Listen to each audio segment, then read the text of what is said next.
கடைசியில் என்ன ஆகுதுன்னு பார்த்தீங்கன்னா, அந்த நகையெல்லாம் இவர் மூட்டை முடிச்சு பண்ணி கொடுத்துட்டாரு. கொடுத்ததுக்கப்புறம் எனக்கு இந்த நகையை விட பெருசு என்னென்னா, நான் எப்பப்பெல்லாம் எனக்கு தோணுதோ அப்போல்லாம் இங்கே வர்றேன், உன்னோட தரிசனம் மட்டும் எனக்கு கொடுன்னு சொல்லி கேட்குறாரு. கேட்டதுக்கப்புறம் என்ன ஆகுதுன்னு பார்த்தீங்கன்னா, அப்படியே கொடுக்குறேன்னு சொல்லிடுறாரு. இவரும் திரும்ப வர்றாரு. இந்த திருடர் கிருஷ்ணரை பார்த்து அந்த திருடர் வர்றாரு. வந்தவுடனே திரும்பவும் பாகவதனுடைய அந்த கதவை தட்டுறாரு. கதவை தட்டும் போது பாகவதர் என்ன பண்ணுறாருன்னு பார்த்தீங்கன்னா, அன்னைக்குன்னு பார்த்து இவர் நல்லா பண்ணதுனால 50 ரூபா சம்பளத்தை 100 ரூபாயாக கொடுத்துட்டாங்க. அந்த 100 ரூபா நோட்டை வெளியில் தள்ளுறாரு கதவு சந்து வழியாக.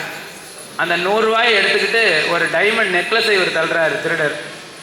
அப்போ என்ன ஆகுதுன்னு பார்த்தீங்கன்னா, என்னடா இது ஆச்சரியமாக இருக்குன்னு சொல்லி கதவு திறக்கும் போது இவர் கையை பிடிச்சி அழுகிறாரு. நான் அப்படி ஒரு அந்த குழந்தைய பார்த்தேன் அப்படின்னு சொல்லி. குழந்தைய பார்த்தியா? என்ன பார்த்தேன்? நீ சொன்ன எல்லா அடையாளத்தோட ஒரு குழந்தைய பார்த்தேன் அப்படின்னு சொன்ன உடனே இவருக்கு மனசு பொறுக்கலை.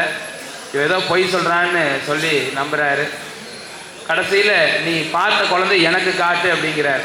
ஸோ சிவசக்தி ஃபார்ம்ஸில் ஒரே இன்வெஸ்ட்மெண்ட்டில் உங்களுக்கு 3 விதமான ரிட்டர்ன் கிடைக்கும்.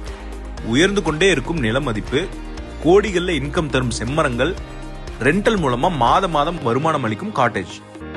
இந்த கணக்கை சரியா புரிஞ்சுக்கிட்டதுனால தான் 40% பிளாட் ஏற்கனவே சோல்ட் அவுட் ஆயிருக்கு. அவங்க நல்ல லாபமும் பார்த்துட்டு இருக்காங்க. இன்னைக்கு இந்த சான்ஸை மிஸ் பண்ணிட்டா நாளைக்கு இந்த விலையில இப்படி ஒரு சொத்து கிடைக்கிறது வாய்ப்பு ரொம்ப கஷ்டம். உங்க தலைமுறைக்கான சொத்தை இன்றே உருவாக்குங்கள். சைட்டை நேர்ல பார்த்து உங்களோட பெஸ்ட் பிளாட்டை சூஸ் பண்ண உடனே கால் பண்ணுங்க.